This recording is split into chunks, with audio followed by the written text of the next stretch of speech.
नमस्कार दोस्तों, स्वागत है एक बार फिर आपके अपने YouTube चैनल जीवा स्टडी पर। मैं वरिष्ठ अध्यापक मुकेश कुमार जांगड़ आपका स्वागत करता हूं। तो आपके जो है 15 से 20 दिन जो आपके चतुर्थ श्रेणी कर्मचारी भर्ती में बचे हैं, इनमें अपन जो मैथ और इंग्लिश का ज्यादातर स्टूडेंट को डर रहता है, खास करके इंग्लिश का और कुछ स्टूडेंट को मैथ का और कुछ को दोनों का। तो उस डर को कैसे बाहर निकालें, कैसे जुगाड़ से अपन उत्तर तक पहुंच सकते हैं इन दोनों सब्जेक्ट में। क्योंकि अपने को अगर सिलेक्शन लेना है ना, तो इंग्लिश और जो आपकी मैथ के 30 क्वेश्चन है 50 नंबर के, उनमें से आधे क्वेश्चन तो सही करनी होंगे। तो एक तरफा अपन सिलेक्शन की तरफ चले जाएंगे, क्योंकि जीके में आराम से अपने कर सकते हैं। तो अपन इंग्लिश बिल्कुल नहीं आती तो इन क्लासेस को आप जरूर देखें, ताकि थोड़ा सा जुगाड़ से अपन कोशिश कर सकें। जैसे कल वाली क्लास भी जरूर देखना इंग्लिश वाली। आज का जो पहला क्वेश्चन है आपका कि Suresh could not return me dash laptop that I gave him. ये जो है आपका कलाम का फाइनल टेस्ट 2 है। इसके साथ अपन जो बच्चे हुए जो है ना, जहां भी इंग्लिश के मॉडल पेपर है मेरे पास, वो भी मैं करवाऊंगा। एक बार ये हो जाए अपने, ठीक है। तो यहां पर देखो अपन क्या पढ़ते हैं हमेशा से कि जहां पर ए कहां पर आएगा आर्टिकल, जहां पर आपके कॉन्सोनेंट हो, यानी कि जहां पर अपना व्यंजन हो। जहां पर एन कहां पर आएगा, जहां पर अपने वोवल या स्वर हो। और द आएगा किसी स्पेशल चीज के लिए, ठीक है, जो दुनिया में इकलौती हो, ऐसा पढ़ते हैं। लेकिन ये आपको ध्यान में नहीं देना, क्योंकि इसमें उत्तर द ही होगा। ऐसे कैसे पता लगाएं कि कोई बहुत बड़ा वाक्य दिया हो और कोई चीज को स्पेसिफिक बनाया जा रहा हो। जैसे कि सुरेश कुड नॉट रिटर्न मी, सुरेश मुझे वापस नहीं दे रहा क्या laptop that I gave him, मतलब वो लैपटॉप नहीं दे रहा, दैट आई गेव हिम जो मैंने उसे दिया था। That gave I gave him मतलब जो है लैपटॉप पर जोर दिया जा रहा है। और जब भी किसी चीज पर, किसी जो है नाम पर जोर दिया जाए ना, तब हमेशा द ही आता है। यहाँ ए नहीं आएगा, ज्यादातर स्टूडेंट ए की तरफ भागेंगे। एन तो चलो अपने को पता नहीं आएगा, लेकिन द आएगा यहाँ पर, कारण कि स्पेसिफिक कोई चीज को बता रहा है कि वो मेरे को लैपटॉप दे ही नहीं रहा जो मैंने उसको दिया था। तो यहां पर आपका क्या हो जाएगा, ऑप्शन नंबर 3। फिर है Vikas spent dash days at his maternal uncle's home. Maternal uncle कौन होता है, जो है यहाँ पर इंग्लिश में जो है बहुत सारे जो है इसके अर्थ हो सकते हैं, जैसे मामा या फिर जो है साला, कुछ भी हो सकता है, ठीक है। या जो है अपने जो है मतलब कह सकते हैं ना चाचे चचेरा ससुर जो होता है, वैसे तो मैटरनल अंकल किसी को भी कह सकते हैं। इंग्लिश में एक चीज के अनेक अर्थ होते हैं। तो यहाँ पर जो है विकास, अपन यहाँ मामा लेते हैं, Vikas spend dash days at his maternal uncle's home, मतलब उसने अपने जो है मामा के घर कितने दिन बताए। तो यहाँ पर एनी तो आएगा नहीं, कल मैंने बताया था आपको एनी हमेशा नेगेटिव सेंस में आता है, तो एनी को काटो। अब देखो, एक होता है फ्यू, चलो इसमें सारे फ्यू वाले, एक होता है लिटिल, ठीक है। फ्यू हमेशा जो है ना आपका ध्यान में रख लेना, जो काउंटेबल नाउन है, काउंटेबल नाउन के साथ आता है। और लिटिल जो है आपका वो हमेशा अनकाउंटेबल के साथ आता है। चलो इसमें तो फ्यू के ऑप्शन है, बाई चांस लिटिल का होता। अनकाउंटेबल मतलब जिनको अपन गिन नहीं सकते, ठीक है, जैसे पानी है, ठीक है, ऐसी चीजें। और फ्यू जो है वो आता है काउंटेबल के साथ, जिनको अपन गिन सके। अब इनमें भी 3 ऑप्शन होते हैं, few, a few, they few. यहां पर आपका जो फ्यू है उसका ध्यान में आपको रखना है। फ्यू तो आता है कि जो चीज ना के बराबर हो, क्या हो, ना के बराबर, उसके लिए फ्यू यूज करेंगे। ए फ्यू किसके लिए यूज करेंगे, ए फ्यू उस चीज के याद के लिए करेंगे कि संख्या में बहुत कम है, संख्या में कम लेकिन है, संख्या में कम लेकिन है, ठीक है। और द फ्यू जो है वो किसके लिए यूज करेंगे, द फ्यू यूज करेंगे कि संख्या में कम लेकिन निर्धारित, मतलब पहले से फिक्स की गई है लेकिन निर्धारित हो, ठीक है। ये चीज सेम है लिटिल, ए लिटिल और द लिटिल के लिए। तो यहां पर बोले विकास ने उसके मामा के घर कुछ दिन बिताए, मतलब ना के बराबर दिन तो बिताए नहीं होंगे, कोई निर्धारित फिक्स दिन तो बिताए नहीं होंगे। तो उत्तर हो जाएगा आपका ऑप्शन नंबर 3, संख्या में कम लेकिन कुछ दिन बिताए वहां पर, ठीक है। अपन ऐसे तो कहते हैं कि वो मामा के घर कुछ दिन रह के आए, तो ऐसे शब्दों में हमेशा जो है ए फ्यू का जो है प्रयोग होता है। फिर आपका I dash my lunch just now, I dash my lunch just now. तो ये जस्ट नाउ मतलब प्रेजेंट टेंस है, ये क्या है, प्रेजेंट टेंस। और प्रेजेंट टेंस में क्या होगा, जो है प्रेजेंट टेंस वाली वर्ब आएगी, तो हेड जो है आपका पास्ट में आता है, तो ये कट गया दोनों। अब जो है बच गया कौन सा, ये 2 बच गए, कारण जस्ट नाउ है मतलब प्रेजेंट टेंस आएगा, तो हेड हेड और हेड है, पहले जो हेड आ रहा है वो कट गया। अब यहां पर हेव है और हेव हेड बचा है, तो ध्यान रख लेना हेव हेव नाम से कोई टर्म नहीं होती है। यहां पर हेव हेड का मतलब है ये तो है आपकी हेल्पिंग वर्ब और ये है वर्ब, ध्यान रख लेना। हेव हेड और हेज में सिर्फ हेड ही जो है वर्ब के तौर पर भी प्रयोग हो सकता है, मतलब हेड जो है आपका हो हेल्पिंग वर्ब के तौर पर भी और वर्ब के तौर पर भी प्रयोग हो सकता है, दोनों रूप से, लेकिन हैव नहीं हो सकता। तो ये तो वैसे गलत हो गया क्योंकि दोनों जो है हेल्पिंग वर्ब और वर्ब के रूप में हैव प्रयोग नहीं हो सकता, तो हैव हेड इसका उत्तर आ जाएगा। क्यों? क्योंकि प्रेजेंट टेंस है तो प्रेजेंट परफेक्ट की जो है आई के साथ हमेशा हेव लगता है, और हेड यहां पर पास्ट को अंकित नहीं कर रहा है, ये वर्ब की थर्ड फॉर्म को अंकित कर रहा है, मतलब ये वर्ब के रूप में आया है। फिर आपका if Ankit had informed me about your promotion party I does it for sure. अब देखो कुछ रूल होते हैं, 3 रूल हैं जो आपको मैं थोड़ा थोड़ा बता देता हूं कि कौन से रूल होते हैं। सबसे पहले तो मैं आपको बता दूं कि कोई भी सेंटेंस अगर इफ से स्टार्ट होता है, ठीक है, और यहां पर अगर हेड प्लस वर्ब की थर्ड फॉर्म हो, ये रहा हेड प्लस वर्ब की थर्ड फॉर्म, तो ध्यान रख लेना यहां पर हमेशा वुड हैव प्लस वर्ब की थर्ड फॉर्म आएगी। तो यहां पर हेड प्लस वर्ब इन्फॉर्म्ड, यानी हेड प्लस वर्ब की थर्ड फॉर्म है, यहां पर हेड प्लस वर्ब की थर्ड फॉर्म, तो यहां हमेशा वुड हैव प्लस वर्ब की थर्ड फॉर्म आएगी। अलग से लिख लो तो वुड हैव प्लस वर्ब की थर्ड फॉर्म, ऑप्शन नंबर 4। ठीक है, वापस रख लो रूल, इफ से कोई सेंटेंस स्टार्ट होता है और यहां पर अगर हेड प्लस वर्ब की थर्ड फॉर्म है ना, तो आगे जाके जो है वुड हैव प्लस वर्ब की थर्ड फॉर्म आएगी। ठीक है, इसका एक रूल और है कि इफ और इसके बाद में आपकी वर्ब की सेकंड फॉर्म डायरेक्ट है, ठीक है, हेड हैव कुछ नहीं है, वर्ब की सेकंड फॉर्म डायरेक्ट है, तो आगे जाके सब्जेक्ट के साथ में जो है ना वुड प्लस वर्ब की फर्स्ट फॉर्म आएगी। बाई चांस यहां पर मान लो हेड हटा जाते हैं, वापस देखो तो इफ अंकित इन्फॉर्म्ड मी, तो यहां पर हेड हट गया, मतलब वर्ब की थर्ड फॉर्म सेकंड फॉर्म एक जैसी होती है इन्फॉर्म की, तो वर्ब की सेकंड फॉर्म आ गई, तो यहां जो आपका क्या आता, वुड प्लस वर्ब की फर्स्ट फॉर्म आती है, और वुड प्लस वर्ब की फर्स्ट फॉर्म ये रही, तो उत्तर ये हो जाता। कब होता? जब हेड नहीं होता यहां पर, लेकिन हेड होने के कारण जो नया रूल लगेगा ये वाला। चैनल पर नहीं तो चैनल को सब्सक्राइब जरूर कर दें, पिछली क्लास भी नहीं देखी तो जरूर देखें। फिर not only my friends but also my brother does me, यहां पर देखो नॉट ओनली बट आल्सो, अगर इसका यूज कहीं भी हो जाता है, क्योंकि छोटी छोटी चीजें याद रखनी है, 15 ही तो क्वेश्चन आएंगे, क्या चांस, क्या पता यहीं से आ जाए, तो नोट करते रहना। जैसे मैंने यहां पर 2 रूल बताए वो नोट कर लो, यहां जो रूल बताए वो नोट कर लो, यहां वाला रूल नोट कर लो।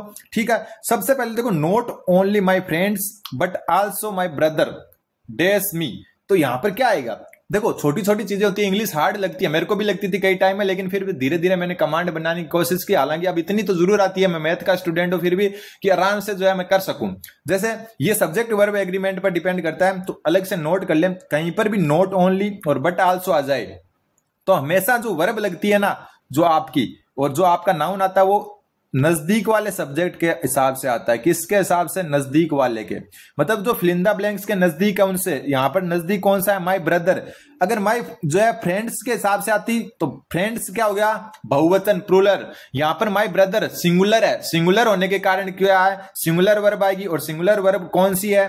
हेज। कौन सी है? हेज है। तो उत्तर ऑप्शन नंबर 1 हो जाएगा।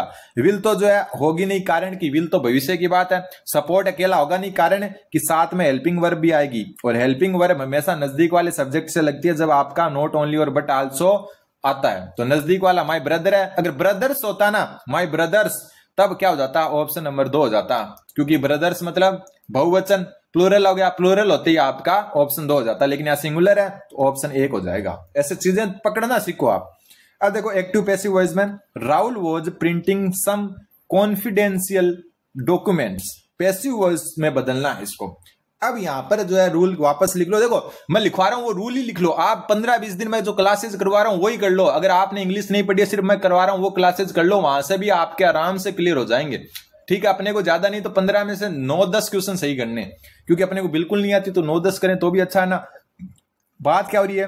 वॉज प्रिंटिंग, यानी कि वॉज प्लस में प्रिंटिंग, यानी कि क्या हो गया? वर्ब की फर्स्ट फॉर्म में आईएनजी लगा हुआ है। बात यहाँ एक्टिव पैसिव वॉइस की हो रही है। अगर यही बात अगर नरेशन की होती है, आगे क्वेश्चन आएगा जो इनडायरेक्ट डायरेक्ट वाला है, तो वाज किस में बदल जाता है? हेड बीन में। लेकिन यहां पर चेंज नहीं होगा, यहां पर वॉज वर्ब जो है ना, वाज वर्ब में ही चेंज होगा, प्लस बीइंग लग जाएगा। क्या लग जाएगा? बीइंग। ठीक है, और फिर आ जाएगी वर्ब की थर्ड फॉर्म। ये ध्यान रख लेना।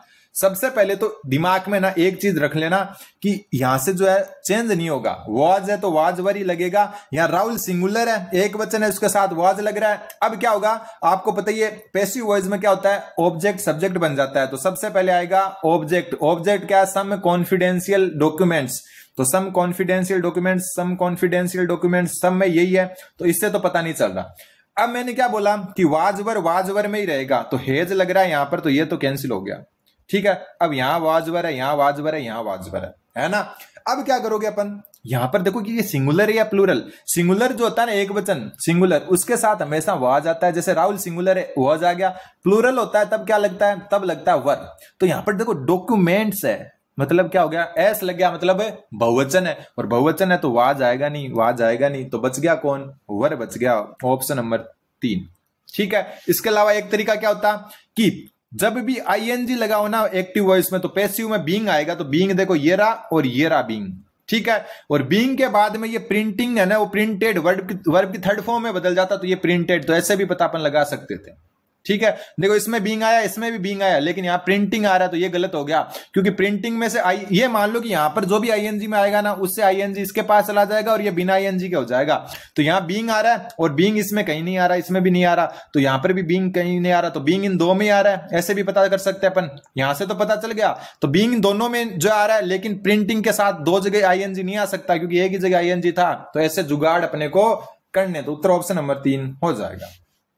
अब which days do you take to reach the college, आप कॉलेज जाने के लिए कौन सा रूट जो है चयन करेंगे। तो ध्यान में रखना, रूट की स्पेलिंग जो होती है ना, वो ये होती है ROUT।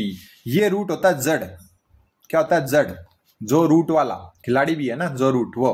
ठीक है, तीसरा जो है ये दंगा, जो रोहित है, ये दंगे को कहता है, और चौथा ये ROT जो वाला रोट है, ये दुर्गंध को इशारा करता है, दुर्गंध। लेकिन ध्यान रख लेना, इन दोनों में कंफ्यूजन होना, तो ये रूट जो है वो होता है, रूट होता है ना कि कौन से रूट से जाओगे तुम, तो which route do you take to reach the college, आप जो है कॉलेज पहुंचने के लिए कौन से रूट से जाओगे, ये कौन सा रूट लोगे, तो ये रूट की स्पेलिंग ध्यान रख लेना, ROUT होता है। अब नरेशन का क्वेश्चन देखो, डायरेक्ट से इनडायरेक्ट में बदलना है।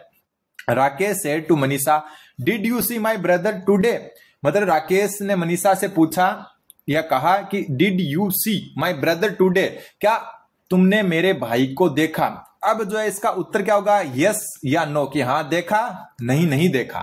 अब इसमें क्या करना है आपको कि जब भी जो है कोई क्वेश्चन मार्क आ जाए, तो अब क्या होता है हमेशा कि सेड टू आस्क्ड में बदल जाता है। तो सेड टू, यहां सेड टू है तो ये तो कैंसिल हो गया, आस्क्ड कहां पर है, ये रहा, लेकिन आस्क्ड टू नहीं होगा, सिर्फ आस्क्ड होगा, तो ये भी कैंसिल हो गया। अब यहां आस्क्ड, यहां आस्क्ड। ठीक है, पहला रूल क्या है, सेड टू आस्क्ड में बदल जाएगा, और आस्क्ड में नहीं बदला हो तो क्वेश्चन में बदल जाएगा। किसमें, क्वेश्चन में। ठीक है, अगर आस्क्ड या क्वेश्चन लिखा हो तो पहले में तो सेड टू का सेड टू है, तो ये कैंसिल हो गया, ऐसे निकालना सीखो। दूसरे में देखो राकेश आस्क्ड टू, तो टू नहीं आएगा, सिर्फ आस्क्ड आएगा, तो सिर्फ आस्क्ड ये रहा। ठीक है, दूसरी बात कि अगर did you see my brother, क्या तुमने मेरे भाई को देखा, इसका यस और नो में अंतर होना इस क्वेश्चन का, तब हमेशा इफ लगता है यहां पर, तो इफ लग रहा है, ये रहा, ये रहा। ठीक है, लेकिन अब उत्तर को कैसे पकड़ें, अब उत्तर को कैसे पकड़ेंगे अपन, डिड जो है ना, कौन सा, डिड या वर्ब की जो सेकंड फॉर्म होती है, इन दोनों में से अगर कोई होना डायरेक्ट में, तो वो किस में चेंज होगा, हेड प्लस वर्ब की थर्ड फॉर्म में। ये रूल भी लिख लो आप, हेड प्लस, बार बार प्रैक्टिस करोगे जीवा स्टडी पर तो हो जाएगा। 1,25,000 सब्सक्राइबर अपने रीट और सेकंड ग्रेड में अच्छे प्रदर्शन के कारण हुए, तो आप जो है फोर्थ ग्रेड वाले स्टूडेंट भी जरूर सब्सक्राइब करें, विश्वास करें। तो देखो डिड और वर्ब की सेकंड फॉर्म है ना, वो हेड प्लस वर्ब की थर्ड फॉर्म में बदल जाएगी। तो देखो यहां पर जो है हेड है ही नहीं कहीं पर, ये रहा हेड, और जो है सी की तीसरी फॉर्म होती है सीन, तो उत्तर ऑप्शन नंबर 3 हो जाएगा। सारी क्लासेस देखोगे ना, 20 दिन तक लगातार मैं गणित और इंग्लिश ही चलाऊंगा, और पिछली जो क्लासेज है अपनी इंग्लिश की 1-2 हो चुकी है, उनको देखोगे प्लस इसको देखोगे, तो एकदम क्लियर होगा माइंड में, रूल्स क्लियर होते जाएंगे। ठीक है, फिर चलते हैं अपन क्वेश्चन नंबर 94 पर। अब देखो, द बॉयज जो है डाइव्ड, डाइव्ड मतलब हो गया, ये डाइव्ड लिखा हुआ है तैरना, the water and स्वेम the river. कल मैंने एक चीज बताई थी आपको, शायद अगर आपने पहली क्लास देखी ना, इंग्लिश का डर खत्म नाम से पहली क्लास है आपकी, जस्ट जो है 2-3 वीडियो पहले। ठीक है, उसमें मैंने क्या बताया था, उसमें एक आया था कि जो है अपन, एक तो होता है थ्रू और एक होता है अक्रॉस। देखो अब मेरी क्लास अगर आपने देखी होगी वो, तो ये क्वेश्चन आप आराम से कर दोगे। ठीक है, और ऐसे जो है मेरी आज तक 15-20 क्लासें जो होगी ना एग्जाम तक, वो देखोगे तो आराम से एग्जाम में भी कुछ ना कुछ मिल ही जाएगा। मैंने जस्ट पिछली क्लास 2 दिन पहले जो डाली है, उसमें बताया था कि थ्रप जो है हमेशा उसके हिसाब से आता है जब अपन कोई, जैसे टनल है, ऐसे टनल, उस टनल के अंदर से जाते हैं या घने जंगल के अंदर से जाते हैं, क्योंकि जो है थ्रू या थ्रप भी कहते हैं इसको, कई जगह थ्रप भी कहते हैं, कई जगह थ्रू भी कहते हैं। थ्रू या थ्रप जो है वो कब आता है? थ्रप जब आता है जब अपन कोई ऐसी घिरी हुई चीज के नीचे से जाते हैं, जैसे घिरा हुआ कोई घना जंगल है उसके अंदर से जा रहे हैं, टनल के अंदर से जा रहे हैं, गुफा के अंदर से जा रहे हैं। लेकिन अक्रॉस कब आता है? उसमें ही मैंने बताया था अक्रॉस कब आता है। मैंने कहा क्या कहा था कि आप जो है रोड के एक किनारे से दूसरे किनारे जाते हो तब अक्रॉस आता है। ये बात वापस ध्यान रख लेना, कब? रोड के एक किनारे से दूसरे किनारे। अगर आप कोई नदी जा रही है उसमें तैर कर एक किनारे से दूसरे किनारे जाते हो तब भी अक्रॉस आएगा। ये चीज मैंने उसमें बताई थी जस्ट 2 दिन पहले, और आज यहां काम आ गई कि द बॉयज जो है dived into the water and swum across the river. मैंने कल ही बताया था कि तैर के जब आप रिवर के दूसरे कोने पर जाते हो तो अक्रॉस आएगा, तो अक्रॉस आएगा दूसरे में। सिर्फ ऑप्शन नंबर 3 में ही अक्रॉस है। ऐसे करना सीखे आप, सिर्फ और सिर्फ ऑप्शन नंबर 3 में ही अक्रॉस है। तो यहां इनटू आ जाएगा, the boys dived into the water and swum across the river. ठीक है, ये चीजें आपको थोड़ी सी ध्यान में रखनी है। फिर जो आपका आता है अगला क्वेश्चन, ये देखो आपका सिनोनिम्स और जो एंटोनिम्स है इनमें तो देखो तुक्के लगते हैं, हो गया तो ठीक है, नहीं हुआ तो ठीक है। फिर भी हमेशा ध्यान में रखना है कुछ चीजें जो आपको ध्यान में रखनी है कि रिडेम्पशन जो है इसका पूछा है कि कौन सा होगा। ठीक है, अब बाई चांस आपका लक अच्छा होता है तो कैसे उत्तर निकाल सकते हो आप? देखो जो नाउन होती है उसको हमेशा नाउन में ही जो है उत्तर होता है, जो आपके वर्ब होती है उसका वर्ब में होता है। यहां पर क्या लगा हुआ लास्ट में? ION। तो उत्तर में चांस है कि ION ही लगेगा, तो ION इसमें नहीं है और ION इसमें नहीं है। ठीक है, ये दोनों तो गायब हो गई। ION इसमें है, ION इसमें है। अब ये आपके लक पर है कि बाई चांस पूरे ऑप्शन में सिर्फ ION जो है एक में ही होता। क्या होता? एक में होता, लेकिन यहां पर 2 में है। वैसे मैं आपको बता दूं कि जो आपका रिडेम्पशन होता है ऋण मुक्ति, किसी ऋण से मुक्त होना। और इसका जो सिमिलर सिनोनिम्स मतलब जो है पर्यायवाची शब्द, तो ये उत्तर ऑप्शन नंबर 1 हो जाएगा, रिक्लेमेशन। ठीक है, लेकिन एक चीज ध्यान में रख लेना, ये लक पर होता है लेकिन लक हमेशा लक पर नहीं होता। अगर ION इसमें है ना तो चांस ये होगा कि ION वाला ही उत्तर होगा। हाँ, आपका लक अगर खराब हुआ था, जैसे इसमें 2 ION वाले आ गए तो अपन कंफ्यूज हो जाएंगे। लेकिन अगर ION वाला मान लो ये ऑप्शन इतना ही होता, इतना यहां ई लगा देते तब सब क्लियर हो जाता ना, ये उत्तर होगा। चलो अगले में चलते हैं।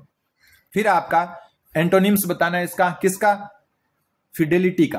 अब वापस मैं बता दूं, फिडेलिटी है मतलब लास्ट में ये लिटी लगेगा। लिटी कहां पर लग रहा है? ये LTY लग रहा है, लिटी सिर्फ इसमें लग रहा है, तो इनफिडेलिटी उत्तर हो जाएगा ऑप्शन नंबर 2।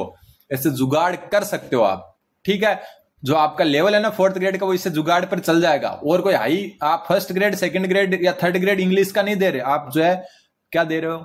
4th ग्रेड दे रहे हो। ऐसे जुगाड़ चल सकता है। ठीक है, अगर आपको नहीं आ रहा तो फिडेलिटी लास्ट वाला मिलाओ। ठीक है, और कहीं नहीं मिल रहा तो उत्तर होगा infidelity. Question number 97, Sunil misses classes sometime. Sunil misses classes sometime transform into negative sentence. Negative sentence में बनाना है, Sunil misses classes sometime. Sunil कुछ समय क्लासेज, कई बार क्लासेज मिस करता है, हमेशा नहीं करता। समटाइम मतलब हमेशा नहीं करता। क्या नहीं करता? हमेशा नहीं करता। तो अब देखो ध्यान में रख लेना, देखो Sunil is not always present in the class. हो सकता है, क्यों? क्योंकि Sunil is not always present in, वो हमेशा क्लास में प्रेजेंट नहीं रहता। ये बात और इस बात में जो है मिलावट आ रही, मतलब एक जैसा लग रहा है। क्यों? क्योंकि सुनील जो है कुछ समय क्लास जो है नहीं आता, कुछ समय क्लास मिस करता है, और Sunil is not always present, और सुनील हमेशा क्लास में प्रेजेंट नहीं होता। दोनों सिमिलर हो रहे हैं ना। Sunil does not miss the class, कि ये क्लास मिस ही नहीं करता, तो ये तो गलत बात है। कुछ समय तो करता है वो क्लास मिस। फिर none but Sunil misses class, की कोई तो नहीं पर सुनील क्लास मिस करता है, तो ये भी नहीं है। Sunil has never been absent from the class, Sunil कभी भी क्लास से एब्सेंट नहीं रहा, तो ये गलत है। सिर्फ ऑप्शन 1 मिल रहा है। क्यों? क्योंकि दोनों को सेंस देखो कि सुनील मिसेज क्लास समटाइम्स, कि कुछ समय जो है, कुछ कई बार, मतलब हमेशा नहीं कई बार सुनील मिस करता है क्लास। तो यहाँ क्या? Sunil is not always present in the class. Sunil कई बार जो है क्लास में प्रेजेंट नहीं होता। क्यों? क्योंकि वो कई बार मिस कर देता है, हमेशा मिस नहीं करता, हमेशा करता। तो यहां पर जो है क्या हो जाता? ऑप्शन जो है 2 और 4 का भी सही होने का चांस रहता। अब आपका what is the maintenance grant is called in Hindi. Hindi शब्दावली, प्रोबेशन आया था पिछली बार, अब आया मेंटेनेंस ग्रांट। मेंटेनेंस ग्रांट क्या होता है हिंदी में? जेठालाल, याद है आपको? तारक मेहता, जेठालाल को भिड़े क्या बोलता है? मेंटेनेंस का चेक नहीं दिया। तो ये मेंटेनेंस किस चीज, किसको हिंदी में क्या कहते हैं? अनुदान। मतलब आप किसी जो है सोसाइटी वगैरह में रहते हो, वहां पर जो है मतलब जो देख रेख करने के लिए, मेंटेनेंस करने के लिए जो कोई चीज, उसका अनुदान जो दिया जाता है। फिर है हमें नियमों का पालन करना चाहिए। करना चाहिए मतलब जब भी नियमों की पालना की बात होती है ना, हमेशा मस्ट आता है मॉडल। क्यों मस्ट? मतलब आपको करना ही है, अनिवार्य है, कोई चीज बहुत अच्छी चीज है, अनिवार्य टाइप से है, तो हमेशा क्या आएगा? मस्ट आएगा। और मस्ट सिर्फ ऑप्शन नंबर 3 में आएगा। जब भी रूल की बात हो जाए ना, तो we must follow the rules, हमें रूल फॉलो करने ही चाहिए, मस्ट 100% करने चाहिए। फिर विच जो है punctuation mark is use to show strong feeling. Strong feeling मतलब कि कोई खुशी है, कोई दुख है, ऐसी फीलिंग्स को जो है अचानक जो है क्या करना? व्यक्त करने के लिए कौन सा जो है आपका सिंबल यूज होता है? तो ये तो फुल स्टॉप है वाक्य को रोकने के लिए, ये आपका क्वेश्चन मार्क है, ये तो होगा नहीं, ये आपकी कोमा है, ये वाक्य में थोड़ा विराम देने के लिए, जो खुशी दुख के लिए जो होता है ना, ये आपका कौन सा होता है? एक्सक्लेमेशन मार्क होता है, ये वाला। कौन सा? ये वाला। जैसे ओ सरप्राइज हो गए, जैसे ओ, फिर ये लगता है हमेशा, इसको अपन क्या कहते हैं? एक्सक्लेमेशन मार्क कहते हैं। तो ये उत्तर क्या हो जाएगा? ऑप्शन नंबर 3 हो जाएगा। उम्मीद है आपको समझ में आएगा। चैनल पर नहीं तो चैनल को जरूर सब्सक्राइब कर दे। मैथ की क्लास जस्ट कल सुबह आ रही है, सब्सक्राइबर रुकने नहीं चाहिए। 1,25,000 सब्सक्राइबर किसी विश्वास पर है, क्योंकि रीट में और सेकंड ग्रेड में अपना प्रदर्शन हमेशा अच्छा रहता है, तो ये चतुर्थ श्रेणी में भी जरूर रहेगा। धन्यवाद। बने रहे जीवा स्टडी के साथ।